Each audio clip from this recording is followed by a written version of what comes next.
Salut tout le monde, j'espère que vous allez bien. Alors, c'est pile le moment où mon chat choisit de manger ses croquettes. Tant pis. Alors, on se retrouve pour une vidéo un petit peu particulière puisque ça va être une vidéo qui va répondre à une demande. Voilà. On m'a demandé que je fasse un topo sur les crayons de couleur que j'utilisais. Alors, il faut savoir que j'ai débuté avec à peu près de tout et n'importe quoi en crayon de couleur. Je pense que j'ai dû débuter avec des Caran d'Ache, après des Faber-Castell, mais des anciens qu'on ne trouve plus forcément, qui étaient des Faber-Castell premier prix aquarellables. Donc ça remonte à trop loin, je les ai plus. Je me souviens aussi de gens dans ma famille qui m'avaient offert des Carrefour aquarellables, des crayons de couleur Carrefour aquarellables. En tout cas, ceux que j'utilise à l'heure actuelle, enfin maintenant quoi. Donc je vais vous montrer ça, puis je vais vous dire un petit peu ce que j'en pense. Alors il y en a d'autres que j'utilise dans le cadre des ateliers que je fais dans la ville d'à côté et que j'ai pas chez moi. Donc dans ces cas-là, je vous en parlerai quand même puisque je les connais assez bien, puisque je les pratique assez bien et que quand j'ai personne à l'atelier, sur place, je dessine aussi avec. Et avec la magie d'Internet, je pourrais quand même vous les montrer et vous en parler un petit peu. Mais trêve de blabla, voilà, je vais vous présenter tous les crayons de couleur que j'utilise. Alors je dis bien les crayons de couleur, on va pas aller du côté des crayons un peu particuliers. Donc clairement, on va pas du tout aller du côté des néocolores. Pas du tout. On va vraiment rester dans les crayons de couleur. Ça va aller du crayon de couleur à utiliser à sec et aussi le crayon de couleur aquarellable. Donc du coup, il y aura les deux. Alors, dans la gamme des crayons de couleur, peut-être les plus anciens que je dois avoir. Ceux que j'ai vraiment utilisés une fois que j'avais fini tous mes Faber-Castell premier prix, etc. Les Faber-Castell premier prix que j'avais avant, j'ai gardé la boîte en fait. C'était cette boîte-là. Voilà, c'est cette boîte-là. Alors bon, maintenant j'ai autre chose, hein. Je les utilise pour autre chose. Mais voilà, c'était cette boîte-là. Donc ça date un peu, hein. C'est quand même ancien. La qualité, on va dire que c'était une qualité étude et je les ai utilisés pendant quelques temps. Je les aimais assez bien, je les trouvais assez gras, donc franchement ça allait.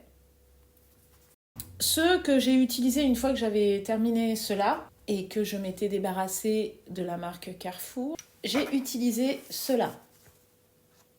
Alors la boîte d'origine, je l'ai plus, mais c'était des Kohinoor. Alors je vais essayer d'en choisir un qui a pas trop souffert et où on arrive à lire. Donc c'est les Kohinoor Hardmut Mondelus.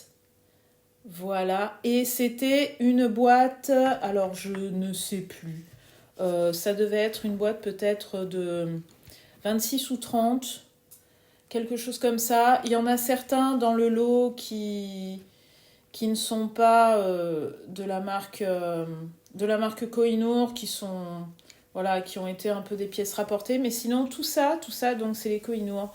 On voit qu'ils datent un peu parce que j'en ai qui sont vraiment en format modèle réduit. Oh, bah celui-là, le pauvre. Voilà.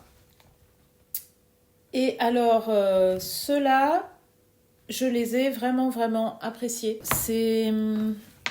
Voilà, c'est les crayons de couleur qui étaient très... Comment est-ce qu'on peut dire? Qui avaient une mine que je trouvais relativement grasse, donc tendre. Voilà, c'est ça.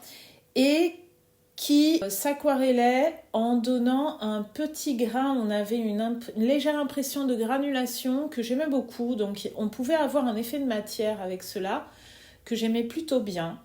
Alors je les ai utilisés, on va dire 70% du temps non aquarellés parce qu'il y a une période où pour moi les crayons de couleur aquarellables ne s'aquarellaient pas parce que c'est pas bien, parce que c'est quelque chose qui ressemble à rien, un crayon de couleur aquarellable. Donc clairement voilà, c'était ce que je pensais. Et en fait, je pensais une grosse ânerie parce qu'il n'y a que les imbéciles qui ne changent pas d'avis. Et c'est simplement que je ne savais pas les utiliser vraiment correctement. Mais je me souviens qu'une fois, je les avais utilisés en aquarellé pour une illustration en petit format. Et j'avais trouvé que c'était sympa déjà à l'époque. Donc j'aurais dû déjà me douter qu'il y avait des choses comme ça qui étaient dans ma tête et qui n'étaient pas forcément justes. Et il y a des couleurs vraiment que je kiffais énormément, comme cette espèce de bleu canard pétrole qui est formidable. Donc il y avait des bleus vraiment top de chez top, des verts aussi. Moi, vous me mettez des bleus, vous me mettez des verts, c'est bon, je suis amoureuse quoi, carrément. Ils sont anciens. Quand je les ai eus, ils coûtaient pas très cher. Maintenant, la marque Koh-i-Noor pour ses Hardmut n'a cessé d'augmenter et maintenant l'aspect du crayon a même un peu évolué. Les tarifs aussi, donc ils sont plus chers. Niveau qualité, je pense que ceux-là étaient déjà pas mal du tout. Ils avaient le problème d'être presque trop friables, surtout en prenant de l'âge. Je pense que maintenant, ils doivent avoir une qualité au top de chez top. Donc voilà, il faut savoir qu'il y a eu une augmentation du prix, forcément, mais que c'est vraiment des super crayons. Et je continue à les utiliser quand je me déplace. Deuxième sorte de crayon qui, selon moi, est un bon compromis entre le prix et la qualité. Donc, j'ai cité Caran d'Ache. Je les ai vus évoluer, ceux-là, puisque je dois avoir dans un de mes tiroirs une vieille boîte de Caran d'Ache. C'est toujours les mêmes, ce sont les Swiss Color, qui n'est pas la gamme la plus chère de Caran d'Ache. C'est la gamme, alors je ne sais pas s'ils le disent eux-mêmes, s'ils jugent que ça c'est la gamme étude. Aquarellable parfaite à la pratique, l'enseignement du dessin ou du coloriage. Oui, pour eux, je pense que ça doit être leur gamme étude. Comme ils disent, c'est une mine qui est à la fois tendre et résistante, et c'est pas faux. Alors, niveau couleur, c'est pas ouf, c'est une boîte de 30. Donc ça pourrait être pas mal. Malgré tout, je trouve que en termes de couleur, c'est un peu les bleus, il n'y a pas vraiment de bleu très pastel, très clair. Donc ça peut manquer. Bonjour Marco. Bonjour. Non, ne monte pas sur le synthé.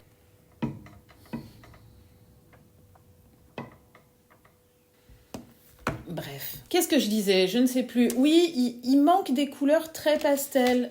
Vous avez le rose, qui est peut-être celui-ci le plus pastel. Mais voilà, niveau couleur, je trouve que c'est pas fou. Et maintenant que j'ai découvert d'autres crayons de couleur aquarellable, c'est pas mes préférés. Après, j'essaye toujours de les acheter quand il y a les promos de la rentrée, parce qu'ils sont pas si chers que ça. Je vous mettrai le prix si j'arrive à le trouver. Et on peut arriver à tomber sur des promos où vraiment c'est super intéressant. Alors là, je vois, il y en a qui se sont mélangés. Là, j'ai un Prismalo qui n'a rien à voir. Moi, je vous parle vraiment des Swiss Color. Voilà, là, il y a un Prismalo qui s'est mélangé. Et les Prismalo, je crois que c'est la gamme... ça doit être la gamme au-dessus, puisqu'on peut les commander à l'unité. Donc ça, c'est une bonne gamme, je pense, pour débuter. Ils s'aquarellent assez bien. C'est assez cool. Voilà. Alors... on passe ensuite à quelque chose qui encore n'est pas très cher, mais dont les prix augmentent de plus en plus d'année en année. Pourquoi? Parce que les gens se sont rendus compte qu'ils sont pas mal du tout. Alors, je vais vous parler des Brinzel.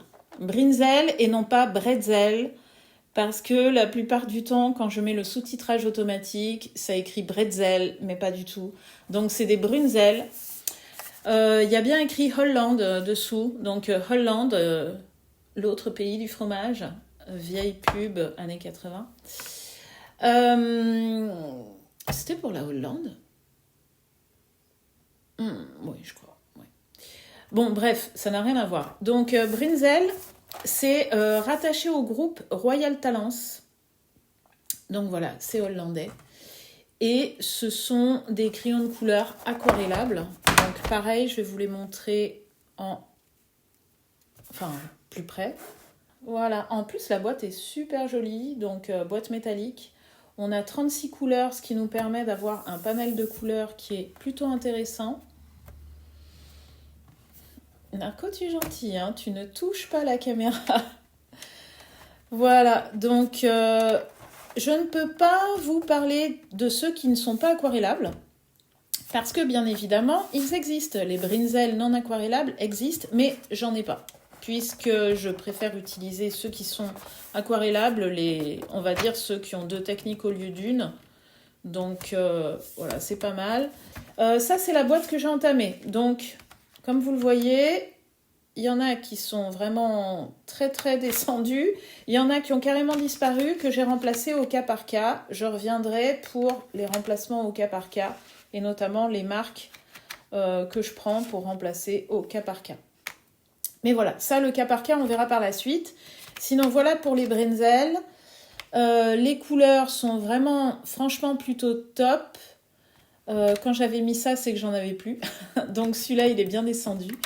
Je les ai utilisés pour ma dernière exposition. Donc toutes mes dernières productions qui fonctionnaient en monochrome. Alors c'était du faux monochrome parce que souvent c'était 2 couleurs qui étaient associées. 2 couleurs à peu près de la même famille. Et voilà, donc ce que j'aime beaucoup chez ces crayons-là, c'est qu'ils sont à la fois secs et à la fois soft. En fait, ils sont vraiment hyper bien équilibrés.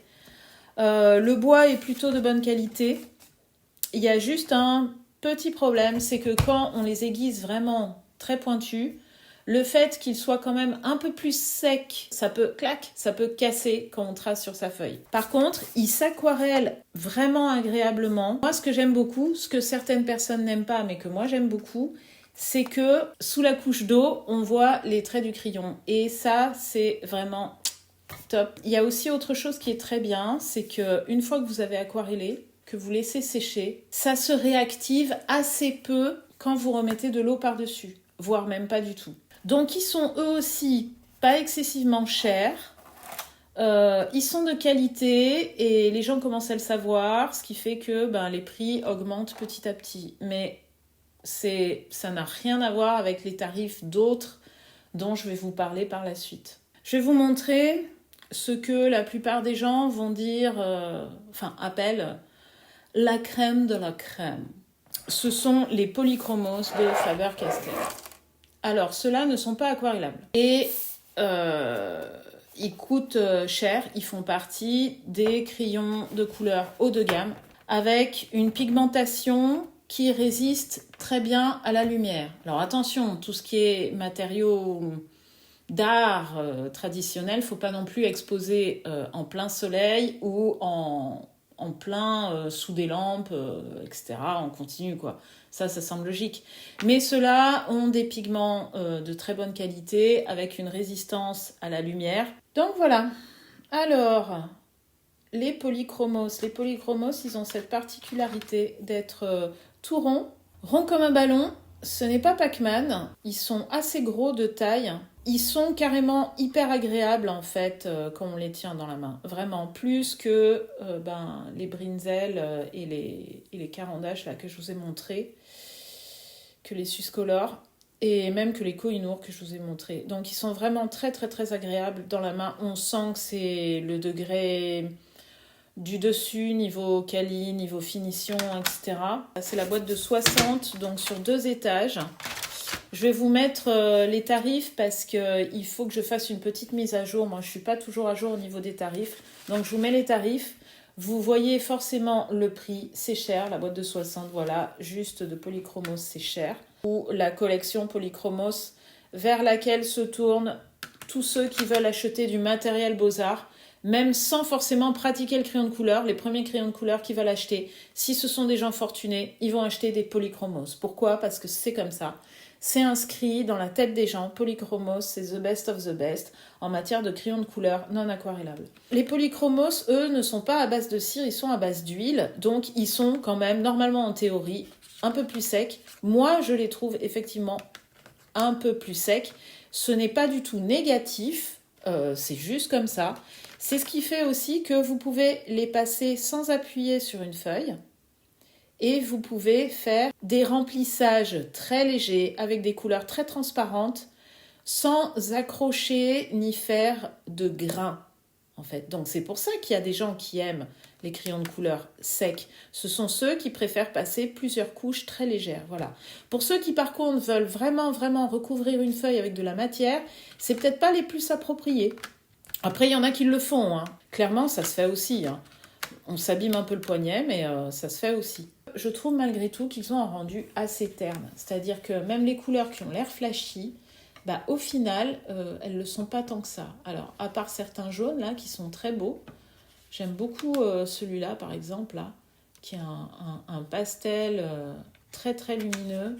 Ceux-là, mais j'ai trouvé mieux. Mais voilà, donc c'est quand même la crème de la crème. Des fois, je m'amuse à prendre une palette limitée avec moi, de 12 couleurs. Voilà, c'est quand même des très bons crayons. Je les ai eus de par mon travail à l'atelier. Et je ne pense pas que ce soit dans ces crayons-là que moi, personnellement, j'investirais. Voilà. Mais ils sont très très bons, bien sûr.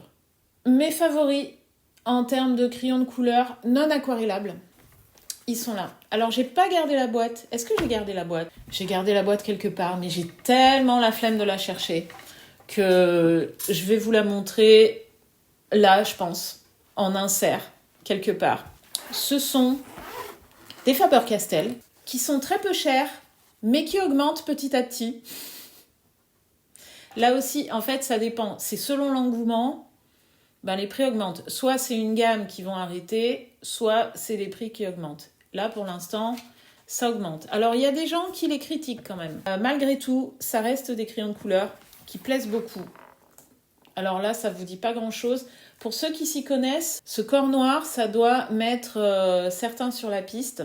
Donc, ce sont les Black Edition de Faber-Castell. Donc, ce ne sont pas des crayons de couleur aquarellables, ce sont des crayons de couleur secs, à utiliser à sec, et qui ont la particularité justement de ne pas être secs. En fait, ils sont eux aussi très équilibrés, je trouve. Ils sont à la fois un peu secs et à la fois pas secs. Quand on les utilise de manière légère, on peut arriver à faire des superpositions très légères comme avec les polychromos. Et quand on appuie très fort, on a un peu l'impression d'utiliser des crayons à la cire. Et pour cause, ce sont des crayons de couleur à base de cire. Donc, c'est un vrai plaisir en les utilisant en dépôt de matière. Mais comme je vous ai dit, on peut aussi faire façon la vie avec superposition de couleurs transparentes en passage léger. Ils sont vraiment top de chez top. Et ce que j'aime chez eux, cette fois-ci, c'est la saturation de leurs pigments. Alors pourquoi? Parce que le but premier, la publicité, et je vais d'ailleurs en profiter pour vous les filmer, la publicité sur laquelle se base Faber-Castell, c'est que ce sont des crayons de couleur qui sont censés pouvoir être utilisés sur papier couleur et papier sombre, y compris papier noir. Alors attention, sur papier noir, ça va être quand même plus des couleurs assez vives, et notamment les couleurs fluo. Il y a plus de couleurs fluo que ce que j'ai, parce que moi, j'ai pas la boîte la plus grande. Alors, je ne sais plus quelle boîte j'avais, je vais vous dire ça tout de suite. Je crois que j'avais la boîte de 50. Il me semble que ça devait être la grosse boîte de 50. Vous avez la boîte aussi de 100, si je ne me trompe pas, à prix très clairement imbattable, puisque ce sont des crayons de couleur qui sont dits de niveau étude. Alors, le point négatif de ces crayons de couleur que j'encense, et j'ai pas eu le coup de foudre tout de suite, hein, ça a mis un certain temps, mais c'est à force de comparer avec d'autres crayons de couleur que je me suis rendu compte que la saturation de leurs pigments, pour l'instant, j'ai pas trouvé de marque qui les égalait. Mais ils ont quand même un point négatif, c'est leur résistance à la lumière. J'ai écrit à Faber-Castell, j'ai eu aucune réponse. J'ai demandé à plusieurs autres intervenants, j'ai eu aucune réponse. J'ai trouvé sur internet aucune réponse. C'est que la réponse est simple. Si vous avez des crayons de couleur de cette qualité, il faut forcément rogner quelque part et notamment, c'est leur résistance face à la lumière. Une fois que vous avez terminé votre dessin, si vous l'exposez à une lumière prolongée du soleil, à une lumière prolongée des lampes, vous allez avoir des couleurs qui peuvent être amenées à disparaître et d'autres couleurs qui peuvent être amenées à se modifier. Voilà, une fois qu'on le sait, il existe des sprays de protection pour les ouvrages au crayon de couleur qui protègent aussi des UV. À vous de voir, ça sent pas très bon. C'est vraiment des produits chimiques. Sinon, vous avez des sprays comme le spray de protection pour les pastels et les fusains qui font déjà une première protection. Et puis après, ma foi, on n'est pas idiot. Quand on achète un original au crayon, on va pas l'exposer plein lumière et ni sous une lampe en continu, et on va mettre ça sous un verre. Donc voilà, il suffit, si jamais vous souhaitez vendre vos originaux, d'avertir les gens.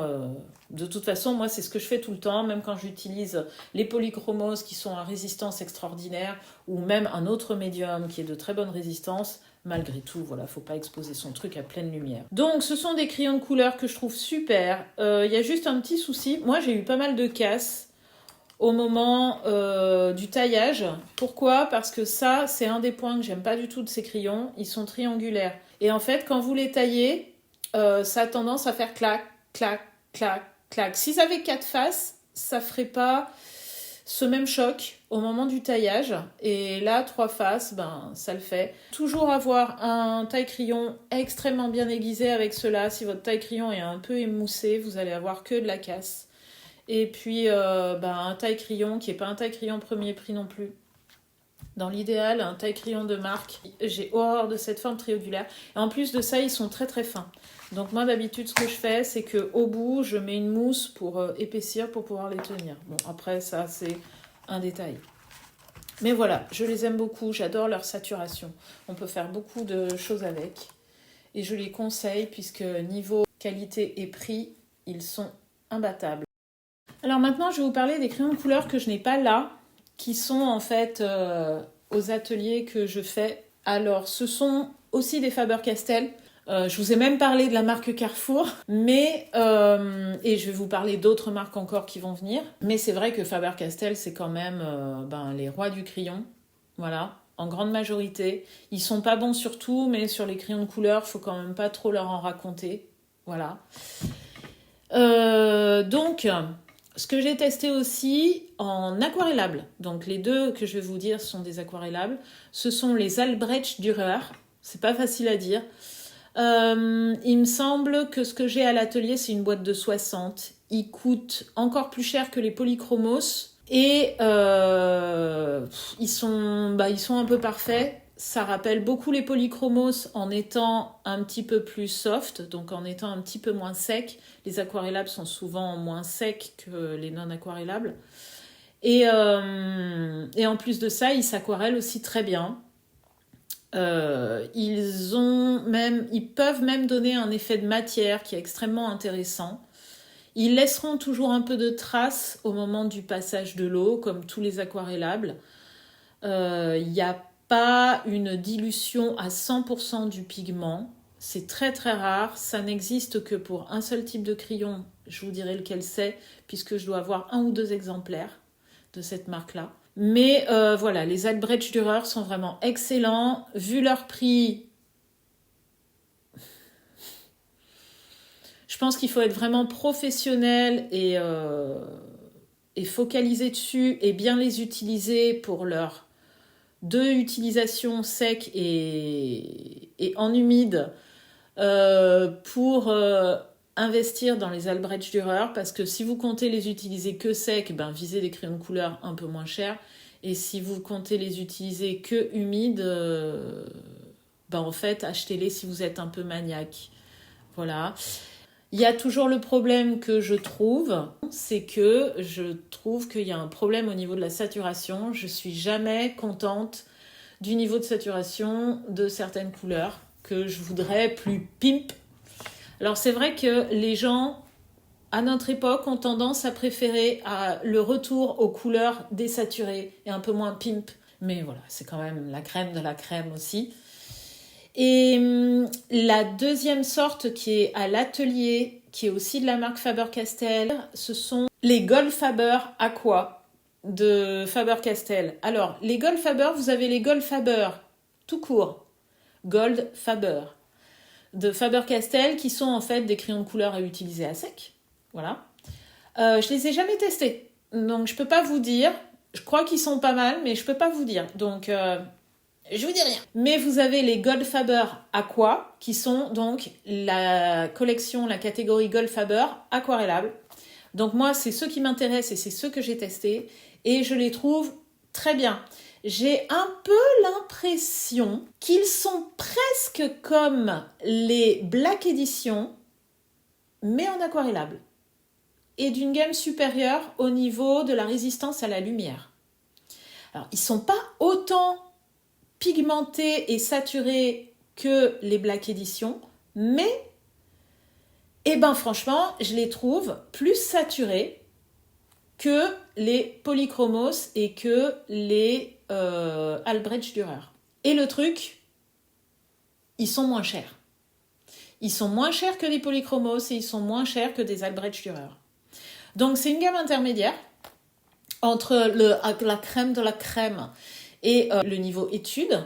Donc ils sont entre les deux et moi je les trouve vraiment très très très bien. Et c'est ce qui me fait dire que peut-être un jour j'échangerai mes Polychromos contre mes Goldfaber Aqua. Donc ceux-là sont très bien. Je vais vous mettre là en exemple un dessin que j'ai fait avec eux. Alors en non aquarellé, c'était sur du papier exprès pour le pastel. Donc c'est un papier qui est granuleux. J'aime aussi utiliser beaucoup ce papier-là avec de simples crayons de couleur à sec. Donc ceux-là sont vraiment très très bien. Alors maintenant, j'aimerais vous faire une petite parenthèse sur les crayons de couleur que je peux acheter en dépannage. Alors j'en ai dispersés dans différentes boîtes, donc ça risque d'être un petit peu compliqué. Je vais vérifier au fur et à mesure si j'en ai dans cette boîte-là. Alors, est-ce que j'en ai là ? Oui, donc parfois je peux prendre des Prismalo à l'unité. Alors je vais vous montrer ça. Donc voilà, quand j'achète parfois à l'unité, je peux tomber sur des Prismalo. Moi je trouve que c'est assez proche du niveau des Swisscolor de Caran d'Ache. Bon, rien de particulier là.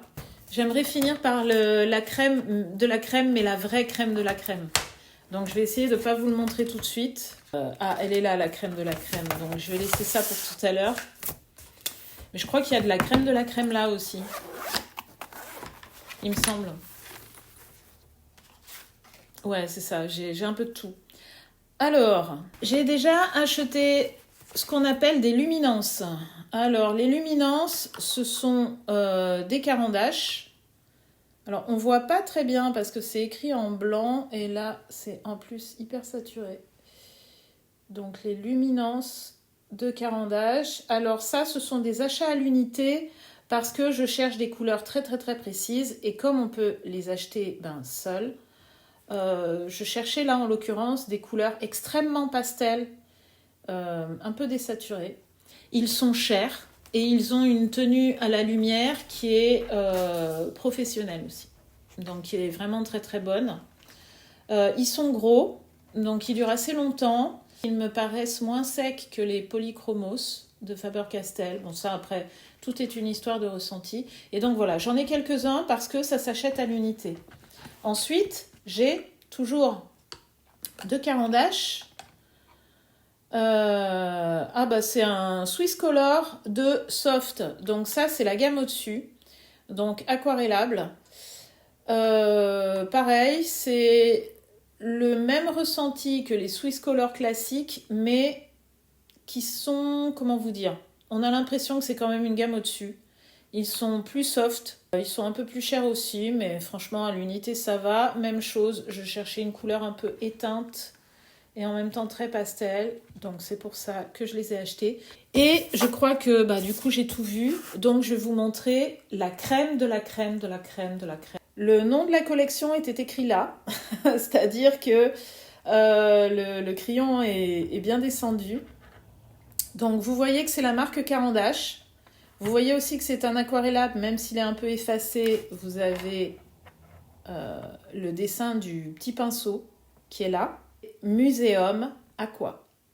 La marque Muséum de Caran d'Ache, ça, c'est la crème de la crème. Alors, les Muséum Aqua. Je me rappelle plus s'il y a les Muséum non aquarellables.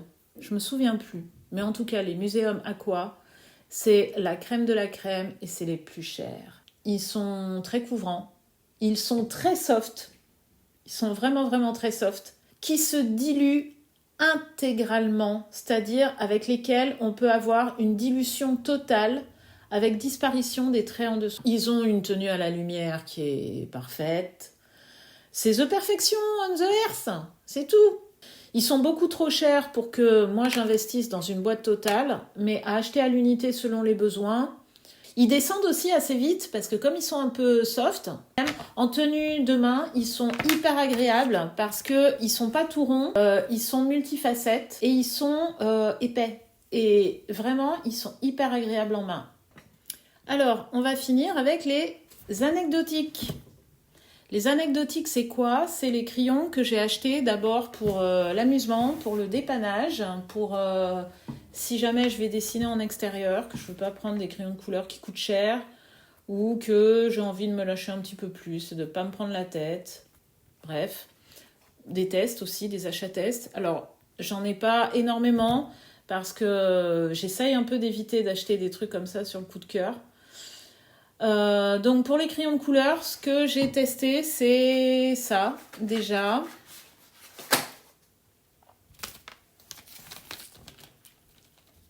Les Color Peps de Maped. Alors, Maped fait les Color Peps classiques, qui sont des crayons de couleur, très sincèrement, plutôt scolaires. Ah, mon chat passe. Ils sont un peu secs. Malgré tout, on arrive quand même à en faire quelque chose. Moi, pourquoi je les ai achetés, ceux-là? Parce que je voulais que des crayons de couleur pastel. Tu te couches là? Je les ai achetés uniquement parce que c'était des couleurs pastel, que c'était trop joli, on aurait dit des petits bonbons. J'avais le projet de les emmener en voyage, chose que j'ai faite. C'est complètement anecdotique, c'est joli sur un bureau. On peut quand même les utiliser, mais sur du bon papier blanc. Voilà. Et puis, j'en ai déjà parlé dans des vidéos, les Jumbo Magic de Kohinoor, qui sont très particuliers puisque ce sont des crayons de couleur qui possèdent 3 couleurs dans la mine, qui s'alternent sous forme de losange. Donc, on a un tracé imprévisible. Quelle couleur va sortir sur le dessin? Ce sont des crayons que j'aime beaucoup utiliser. Ça ne fonctionne vraiment bien, selon moi, que quand il y a 3 couleurs. Et pour ça, c'est les Magic Jumbo. Ils existent au nombre de 5. Donc, vous avez le classique. Vous avez celui-là, comment il l'appelle? L'Americano. L'America. J'ai le Tropical. J'ai le Néon, qui est pas mal du tout. Au début, j'avais que celui-là. Et puis, j'ai le Fire, qui est pas mal aussi. Voilà. Mais mon préféré, c'est le rondelet. Non, mon préféré maintenant, moi, c'est celui-là. C'est celui qui s'appelle, je crois, l'original, c'est-à-dire le classique. Voilà, j'espère que cette vidéo... Il est encore là. J'espère que cette vidéo sur mes crayons de couleur vous aura plu, que ça répond à la demande que j'ai eue. Donc comme ça, j'ai pu vous dire un petit peu ce que j'en ai pensé, etc. J'ai essayé de faire à la fois succinct et à la fois en même temps précis. Je vous ai présenté un panel de différents prix. Moi, j'ai envie de dire, ça c'est mon ressenti personnel par rapport à chaque crayon que je vous ai présenté. Je pense qu'il y a des gens qui vont trouver que certaines marques où moi j'ai dit que c'était soft, il y en a qui vont dire que c'est plutôt sec, il y en a d'autres qui vont dire mais celui-là il est plus sec que ce que tu as dit, etc. Après, tout est une histoire de ressenti. Moi, je sais ce que j'aime bien. Et en fait, j'ai envie de vous dire, d'abord tester les choses et voir comment elles peuvent être utilisées. Tous les crayons là que je vous ai présentés sont bons. Voilà. On ne peut pas tout faire avec tous, mais ceux-là sont vraiment très bons. Et comme vous avez vu, il y en a pour toutes les bourses. Bon, je vais vous laisser parce que à côté, là, il est en train de me faire un cinéma. Vous le voyez pas, mais c'est quelque chose. Je vais essayer de vous montrer ça. Je vous fais de gros bisous. Je vous dis à la prochaine. Je pense qu'on se verra pour un vlog la prochaine fois. Je vous dis restez créatifs. N'hésitez pas. Le petit commentaire, le petit like, des questions aussi si vous en avez. Retrouvez-moi sur martycruz.fr et sur Insta.